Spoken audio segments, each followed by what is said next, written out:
5 faedah, mengutip faedah daripada ayat yang kita baca ini. Surah Fussilat ayat 25 sehingga 29. Apakah faedah yang kita nak ambil? Letak faedah yang pertama, wa qayyadna lahum qurana.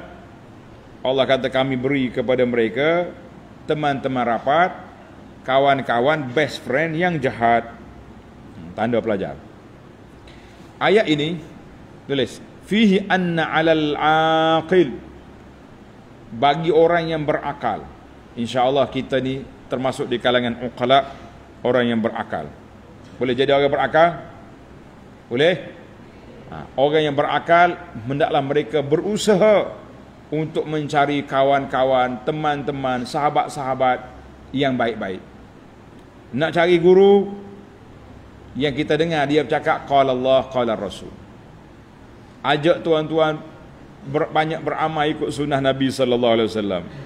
Kalau kerja dia ceramah duk pukul orang ya, duk menyesak orang je, duk hentam orang sana sini, tinggalkan. Utruku, tinggalkan. Itu bukan pendidik yang baik, itu pengacau dalam hidup manusia. Jadi ataupun kawan-kawan yang tak membawa kepada kita kepada ajaran Allah, maka tinggalkan mereka.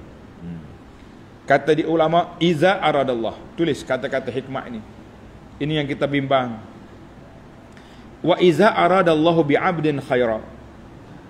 Apabila Allah nak beri kebaikan kepada mana-mana hamba dia, qayyada lahu qurana'u khair yu'inunahu 'ala ta'ah. Allah beri kepada mereka kawan-kawan, sahabat-sahabat yang baik, yang mengajak mereka, membantu mereka untuk melakukan ketaatan. Kita berdoa pada Allah Ta'ala, ya Allah, ya Tuhan kami, dengan nama-Mu yang maha indah, dengan sifat-Mu yang maha tinggi, anugerahkanlah kepada kami sahabat-sahabat yang baik, teman-teman yang baik, penolong-penolong yang baik, guru-guru murabbi yang baik, yang mengajak kami kepada memahami kitab Engkau, yang mengajak kami kepada sunnah Nabi-Mu sallallahu alaihi wasallam dan beramal dengan kedua-duanya, ya Rabbal Alamin. Ya Allah, jauhkan kami daripada kumpulan-kumpulan sesat, daripada kumpulan yang mengajak kepada khurafat, mengajak kepada perkara bid'ah, perkara-perkara yang tidak baik, supaya kami selamat di dunia dan selamat di akhirat, ya Rabbal Alamin. Minta doa sentiasa dengan Allah Azza wa Jalla. Allahumma arinal haqqa haqqan warzuqna ittiba'ah. Ya Allah, tunjuk kepada kami yang benar itu benar, supaya kami dapat ikut, dan tunjuk kepada kami yang salah itu salah, supaya dapat kami menjauhkan diri daripadanya. Jadi itu dipanggil orang akil, orang yang sentiasa berikhtiar, berusaha untuk mencari. Sebab itulah yang dikata di ulama tadabbur, bila mana-mana orang yang Allah nak beri kebaikan, diberinya kawan-kawan yang baik yang membantu dia untuk memberi ketaatan. Sebab itulah di antara doa kita kepada pemimpin, Allahumma hayyi' lahumul bitanatas salihah. Allahumma hayyi' lahumul bitanatas salihah. Ya Allah, anugerahkanlah kepada pemimpin bitanah, kawan-kawan, penasihat-penasihat yang baik, penasihat yang baik, penasihat yang ajar kepada pemimpin supaya laksanakan syariat Allah, ajar kepada pemimpin supaya laksanakan sunnah Nabi sallallahu alaihi wasallam. Jangan mari penasihat-penasihat yang nak merusakkan para pemimpin, duk ajar buat ngenak kepada orang, buat nanya kepada rakyat, ajar bawa ajaran pelik-pelik yang tidak ada sunnah Nabi. Kita kata itu pengacau dalam sebuah negara. Na'udzubillah. Allahumma qfina syarrahum. Ya Allah, jauhkanlah kami daripada keburukan yang mereka bawa. Mari kita pindah kepada yang kedua. Faedah yang kedua, wa qala allazina kafaru, ayat 26. Wa qala allazina kafaru la tasma'u li hadzal Qur'an wal ghaufi. Wa kafir kata, hey, jangan dengar Quran. Jangan dengar Quran. Bahkan ilghaw, bukan sakat jangan dengar, pergi ganggu lagi. Kalau tengok Muhammad baca Quran, pergi ganggu, pergi kacau dia. Itu dia panggil ilghaw fihi. Sebab apa? Kenapa mereka nak kacau kita? Kenapa mereka nak kacau? Sebab dia kata bila dengar Quran ni, Quran akan mempengaruhi. Tengok dalam ayat kata la'allakum taghlibun. Boleh, kalau dia dengar Quran ni bahaya. Bahaya dengan Quran, sebab mereka boleh terpengaruh. Tulis kata-kata ulama tadabbur kata apa? Hadhihi syahadatun minal a'da. Ini persaksian yang diberi oleh musuh bahawa kalau dengan Quran, dengan tafsiran yang huraian yang baik, orang akan terpengaruh, orang akan terikut, orang akan terima. Itu jangan buat Quran. Sebab tu orang tak suka baca Quran, tak suka mengaji kitab pelik-pelik sampai kitab-kitab nak bersih jiwa, tapi belajar ilmu-ilmu yang mimpi sana mimpi sini, cerita sana cerita sini, ma anzalallahu biha min sultan, tapi kita jauh daripada petunjuk Al-Quran dengan sunnah Nabi sallallahu alaihi wasallam, kita kata rugi. Kata di para pengkaji, wa awdahul haqq, tulis, kebenaran itu makin terserlah ma syahidat bihil a'da, apabila musuh mengakui benda itu kuat. Itu terserlah. Contohnya, kita nak kenal orang ni, kita pergi tanya musuh dia, awak kenal dia tu? Kenal? Baik. Oh, dia ni hebat, gini. Makna itu dia panggil. Oh, kalau kita tanya kawan, semua puji. Kita tanya musuh, dia ni baik ni, tapi kami tak setuju dengan dia dari sudut lain lah, dari sudut mana-mana lah. Gitu ya. Pasal itulah apa nama penulis orang putih lama, tak sebut nama ni, Michael Hart ke apa nama, yang tulis manusia terpengaruh dalam dunia ni, berpengaruh dalam dunia ni, dia letak nombor 1 siapa? Nabi kita sallallahu alaihi wasallam, Muhammad sallallahu, nombor 1. Orang kata pedoh gapo kapi lah, al-haqqu ma syahida bil a'da, kebenaran itu terserlah apabila musuh memberi pengakuan. Tengok ni, dalam ayat Quran ni Tuhan kata, puak kafir kata wal ghafihi, jangan bagi dengar Quran, sebab Quran boleh mempengaruhi. Jadi kalau kita boleh kacau, kita boleh lawan Muhammad, kita boleh menang. Sebab apa dia tak mau dengar Quran? Sebab apa? Sebab mereka takut Al-Quran itu masuk dalam hati. Dan memang orang yang mengaji betul-betul mengaji Quran, pergi masuk kelas tadabbur Quran, mengaji Quran betul-betul, mereka akan berubah persepsi. Lebih dekat dia kepada amalan sunnah Nabi sallallahu alaihi wasallam. Sebab apa? Sebab Al-Quran tak bawa kepada kita yang pelik. Yang pelik aja, tak boleh baca Quran ni. Ini zahir Quran boleh bawa pada kufur lah, macam-macam, menakut-nakutkan orang baca Quran. Ini dia bukan ahli tafsir dia ni. Nah, ustaz ni bukan ahli tafsir. Dia ni lagi gitu je. Ahli tafsir ni macam dia sebutlah orang-orang sudah mati. Habis kita nak ngaji mana dengan orang sudah mati? Baik, itu yang pertama. Yang kedua, dalam bab ini, dalam ayat yang sama, para ulama kata la yajujul laghatu wad dawda, tak boleh kita buat bising ketika orang baca Quran. Sama ada awak dengar, awak ataupun awak tinggalkan. Mana kalau kita duduk dalam majlis orang baca Quran, kita duduk bising, perbuatan ini semi jahiliah. Orang ngaji Quran musibuk. Kalau tak boleh dengar, tidur tak apa. Tidur, orang panggil tak bising tapi tidur, tak dengar juga. Maka ni banyak ni, setengah-setengah orang ni dia buka Quran, buka kaset Quran, tapi dia duduk buah, tutup lah. Oh, saya suka dengan Quran di rumah. Ni ada setengah orang, makcik-makcik ni, kakak-kakak dia tanya, dia kata boleh tak kalau dia pasang Quran ke MP3 Quran, tapi dia sambil buat kerja. Dia buat kerja rumah, basuh pinggan, lipat baju, tapi dia dengar Quran. Dia itu tidak bising. Dia pergi mari, tak ada masalah. Yang tak bolehnya kita pasal Quran, kita duduk buat. Ni Quran, auzubillahi minasyaitanir, dia duduk ya sedua. Lah, tutup Quran, tutup. Sebab itulah anak nasihat kepada kawan-kawan. Ada kawan-kawan bila dia suka dengar Quran atas kereta. Bagus. Masuk dia kereta dia dengar. Tapi bila dia tak tahannya, waktu dia bercakap dengan kawan apa, Quran bunyi juga. Lah, tutup dulu, cakap. Habis cakap, buka dengar balik. Itu tak ada masalah, tak apa itu. Pasal itu saya sangat-sangat tak suka, sangat memberi nasihat kepada puan-puan admin yang duduk mengedit ayat-ayat ni. Dia buka Quran, toteng lagu. Lah, mana ada orang baca Quran dengan muzik. Doa ya Rabbi tapi lagu ya kita kata la. Al-qalb, hati tawajuh kepada Allah Azza wa Jalla, bukan dengan sebab lagu-lagu. Jangan duduk main. Tak usah. Di restoran-restoran yang pasal lagu, pasal Quran, bagus. Tapi kalau kita laras orang pergi serasa dia bukan nak pergi dengan Quran, dia nak apa? Dia nak pergi makan, dia buah sama dia atau apa pasal. Tak ada orang kita pasal. Ni ada satu poster. Lama ada poster ni hilang dah. Dia tulis Quran dibaca 24 jam kepada ayam. Ayam kami dengar Quran 24 jam. Tuan dia dengar lagu dalam pejabat. Kita kata ayam baik pada dia. Ayam dengar Quran, tuan dengar lagu. Tapi kita kena ingatlah Quran itu tidak diturun kepada ayam.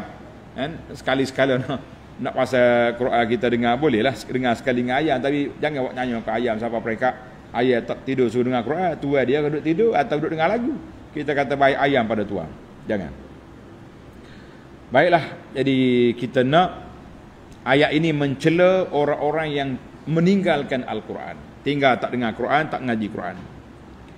Faedah yang ketiga, wa qala alladhina kafaru rabbana arinal ladaini adallana minal jinni wal insin. Ya Rabbi, tunjuk kepada kami manakah jin, manusia, kawan-kawan hak kena yang menyesatkan kita dulu. Tulis pelajar. Annal insan, seorang manusia itu wajib ke atas dia menjauhkan diri daripada kawan-kawan yang jahat.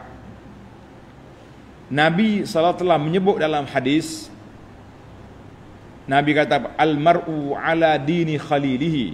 Seorang itu akan ikut gaya hidup kawan dia. Falyanzur ahadukum man yukhalil. Kamu tengok siapa yang kawan yang kamu nak berkawan. Kalau kita berkawan dengan orang yang suka berzikir, suka pergi masjid, suka cakap baik, insya-Allah tenang hati. Sama juga dengan kita guru. Kita pilih guru. Guru kita ni masya-Allah baca Quran, nasihat, kan, hadis Nabi kita ikut. Kalau asyik duk cerita mimpi ya Nabi mari tempat saya, kamu ni bawa hadis-hadis palsu duk cerita benda pelik-pelik, tak usah. Duduk main jual kayu koka contohnya. Keramat tu keramat ni, kan? Azimat tu azimat ni kita kata tinggalkanlah. Banyak lagi benda lain yang kita nak mengaji. Quran 1000 ayat lebih ni pun tak habis nak belajar. Lagi duk belajar hak pelik buat apa? Tapi tazyinus syaitan. Syaitan dia suka menghiaskan benda tu. Tulis hadis ni rawahu Tirmizi dengan sanad hasan daripada Abi Hurairah radhiyallahu anhu. Dalam hadis lain Nabi sebut masalul jalisis su, bandingan orang duduk dengan kawan-kawan jahat ni kanafikhil kir, seperti orang yang duduk tiup api tukar besi. Imma an yukhriqa thiyabak, sama ada api tu nyambar ke bajumu, habis cari baju.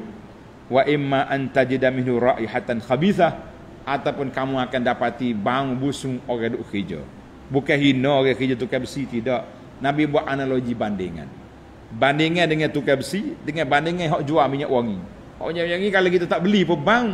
Kita kedai besi kalau tak beli, kalau tak kena api pun bau dia busung. Itu ibarat kata hadis ni rawahu Imam Ahmad dalam Musnad dengan sanad yang sahih.